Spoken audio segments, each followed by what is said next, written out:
Good morning, shipmates. If any of you saw the last video I made, I promised a tour of Genevieve, but I frankly couldn't be bothered. The boat was a mess, and I was tired, and the video was too long anyway, so I didn't do it. But anyway, I have some time. I'm in Horta, in Fayal in the Azores, and I have a bit of time on my hands because my crew, Mike and Neil, missed their flight and are not going to get here until tomorrow, so I'm twiddling my thumbs. It's a lovely day here in Horta. That is the island of Pico, and it's very unusual, I believe, to actually see the volcano from top to bottom, because usually it's shrouded in clouds. But it is a lovely day, and I thought that the best thing to do would be do a tour of Genevieve from stem to stern, firstly above decks, and then I'll take you down below. Okay, let's go.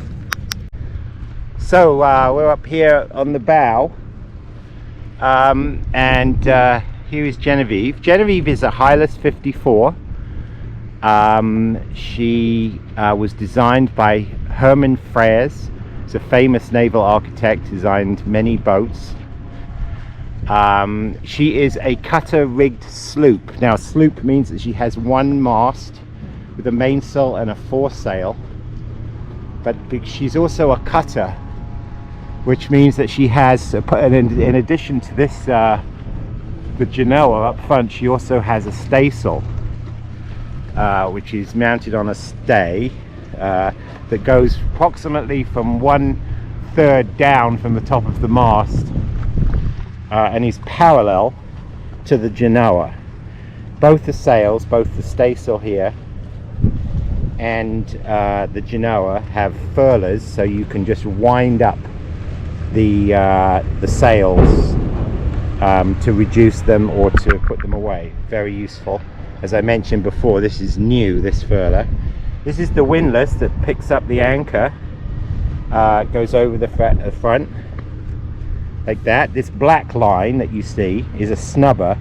That is a 30-foot long piece of stretchy line that adds some spring into the system. Otherwise, if the boat doesn't have any stretch, or if the anchor rod doesn't have any stretch, as the boat yanks on the anchor, it pulls it out the bottom, which is not what you want. So we add this this line in here to add a bit of stretch into the system. Because we're anchored, we are showing an anchor ball, that black thing there. That is the day shape to indicate that you're anchored. A lot of people aren't bothered with that. They either don't know the international regulations or they can't be bothered. But in my opinion, can't be bothered on a boat is a recipe for disaster. Can't be bothered to put the anchor ball up, can't be bothered to check the bilges, can't be bothered to clean the filters, and you sink. Here's the mast. So Genevieve doesn't have, we don't do a lot of work at the mast while we're at sea, because we have these furlers that roll up the sails. We also have a mainsail in mast furling system, so you don't have to come up to the mast very often unless you're deploying the spinnaker pole, which is this thing here. It winds down, so the inboard end of it is up there, it winds down, the outboard end unclips from there and goes out. That's really the only thing you need to come up for regularly to up to the mast. So this boat doesn't have granny bars. A lot of boats, oh, look at this one here, a very pretty Jamaican swan is coming by. Hello. So these are derades, so these are vents that go down below. And this box here, basically if water goes in there, it gets filtered out and comes out these holes, so you get air below but no water. And you can turn these around to move them out the way of the spray, or you can take them off completely and block them up with covers if you're expecting really strong weather. Very beefy rig on Genevieve. Hylas is renowned for having super strong rig. It's a Selden rig system, and we had it all replaced, new mast, new running standing rigging in 2019. this is a spray hood. We leave this up most of the time, prevents you from getting sprayed on. And this is a bimini top. We don't always have this up. It's very useful to have when it's super sunny. So when we're in the Caribbean, we had this up all the time, otherwise we would have just fried. But it's actually nicer to sail with it folded back, so you can fold the whole thing back, and it enables you to see the sails a lot better. These are the winches. These are the primary winches, which are Antal 66s. They are electric, and these are manual. These are slightly smaller ones, 52s, that you use for the staysail, and the furling system. That's a manual winch. And then coming back here, this crane is not here all the time. We just use this to pick up the motor off Mimi. Mimi's out the back at the moment. You saw in maybe the previous video we had her up on the foredeck.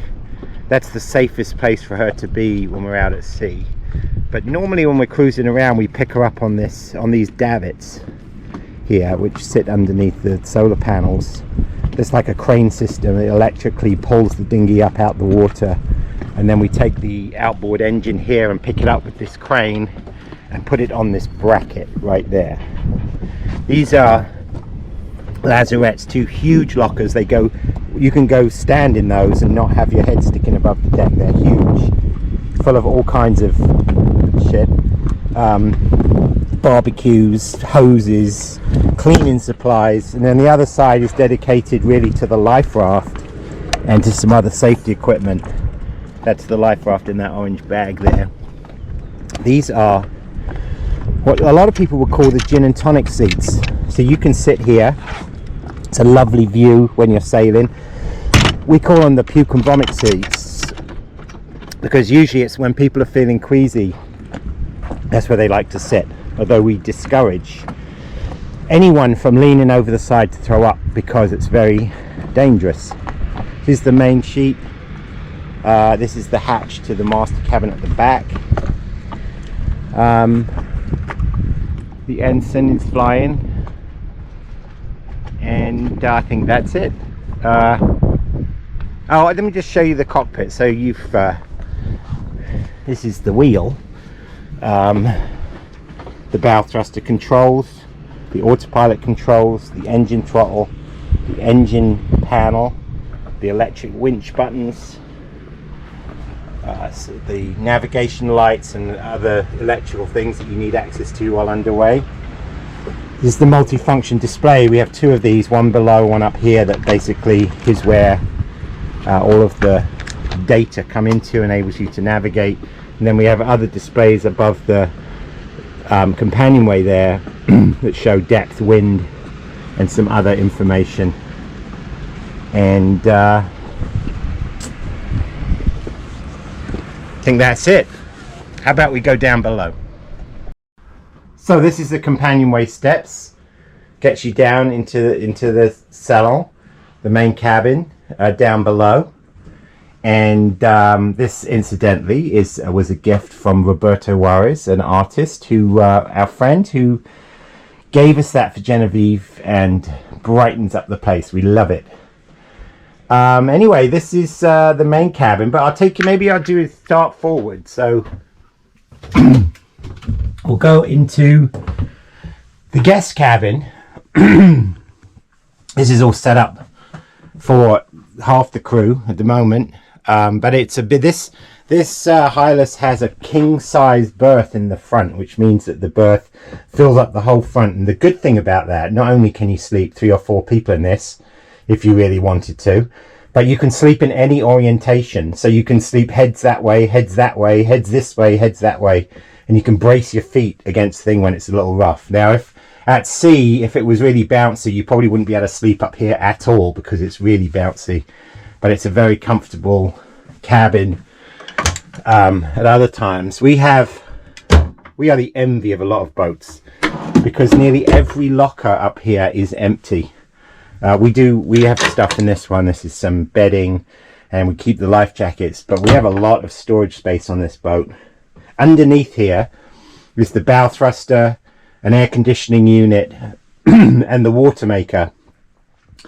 that live underneath this, plus some storage for some tools that we don't use that often, like buffers and sanders and grinders. Has a nice hatch, so you can get some fresh air. In fact, because it faces forward like that, the air, it gets funneled in when you're at anchor. It makes a lovely breeze down here. Another piece of artwork, also from someone we know, Bobby Dowling, and he's our friend at West Gilgo Beach, and we got this from him. So coming forward, this is the forward head. So it's a mechanical seawater head. We'd like to change it out maybe one day for a freshwater electric head, but the luxury really we have is that we have this separate shower in here. A lot of boats kind of have a shower head in the middle of the loo, and you have to kind of get everything wet, but we have a separate shower, which is nice. And then over on the port side, it's a port cabin, again set up for the crew at the moment. Lots of storage. Those are all empty back there, but down here, this is the washer and dryer that lives under there. All of our tools and a lot of engine spares sit here, and cleaning supplies sit there. And then all of the manuals and instructions and all kinds of things that we need to have at hand live in this part here. So going forward back into the salon, I think I showed you before the nav station, but this is where all the electrical equipment is monitored from. The other multifunction display, the VHF radio, satellite phone, the SSB, which I don't use, and then the generator controls. There's a little computer desk with charging stations here, and down here is underneath this countertop is storage for charts. So that's where we keep all of our current paper charts. Then we have lots of storage up here. This is kind of our canned goods. This is the very important liquor cabinet with more storage over there. And then there's storage all underneath these bunks. There's actually an air conditioning unit here, but underneath there is all storage. Behind the sofa cushions is all storage for food and stuff. This is where we keep our placemats, big first aid kit, lanterns for the cockpit when we need some atmosphere. And then back into the galley. So we have a centerline sinks, which is great on a boat. You need them in the centerline, otherwise on one tack they won't drain properly. So we have manual water supply, and then filtered water for drinking. It goes through a carbonized filter, and general tap. This is a new faucet that we just put in, a new tap. Then this is the freezer. So the freezer is both front opening and top opening. The idea being that opening it from the top is a lot more efficient because the cold air doesn't drop out. But if you do need something on the second level, you can open it here. This is the fridge, similar device. And then we have all kinds of storage for cups, plates, some produce and some stuff in there. Sharp knives, cutlery, flatware, utensils. Trash is here, you drop it in the top, or there's also a front opening part here. This is an ice machine. At the moment we're not using it. I'm keeping avocados in there. It's not sealed up, it's just actually a little open. This is the provisions for our trip. It's good to keep track of what you've eaten and what you've got to go. This is the stove. This can be gimbaled. So what does that mean? Well, it means that it rocks backwards and forwards. So when you're heeled over at 30 degrees, you can still cook things and they don't slide off. So gimbaled stove is very important. Microwave that we can use whenever we want. Tea, coffee supplies in here. Nespresso, which is broken at the moment. Saucepans down there. Pantry. Spices, peanut butter, and the all-important snack drawer. That's where we keep the Pringles, the prunes, the cookies, the chips. And then a very important little hole here so you can pass pink things out to people.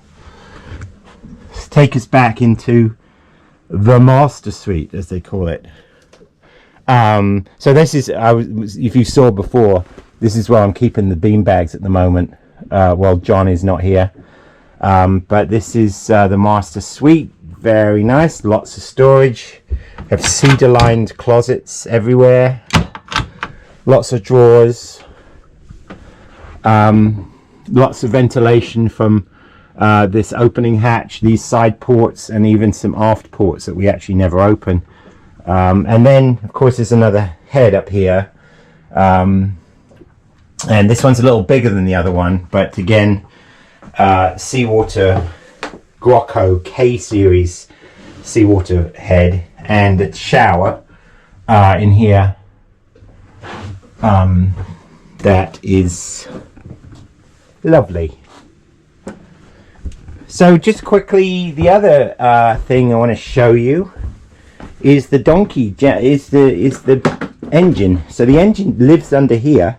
You can actually get to it from here, the front, but you can also open up side panels either side and get to it, the back and each side. This is a Yanmar 4JH3 DTE, 125 horsepower. And on this engine, you really only need to get to the front end of it and to that side of it. So you don't often have to get to this side except to exchange the impeller and when you need to change the raw water. Has two Raycor filters, one that's in use at the moment and one that is spare. So if this one gets blocked up with stuff, you can immediately switch to the other Raycor filter and buy yourself some time. And then this is the manifold for all of the tanks, so both the generator supply, the engine supply, and the engine and generator return are managed from there. We have 4 tanks. We have about 250 US gallons of diesel and about the same of fresh water. So there's Genevieve. I probably missed half the things out that I was going to say, but there's a tour of her. She's a great boat. We love her, but she's kind of complicated. Takes a lot of looking after. A bit like me.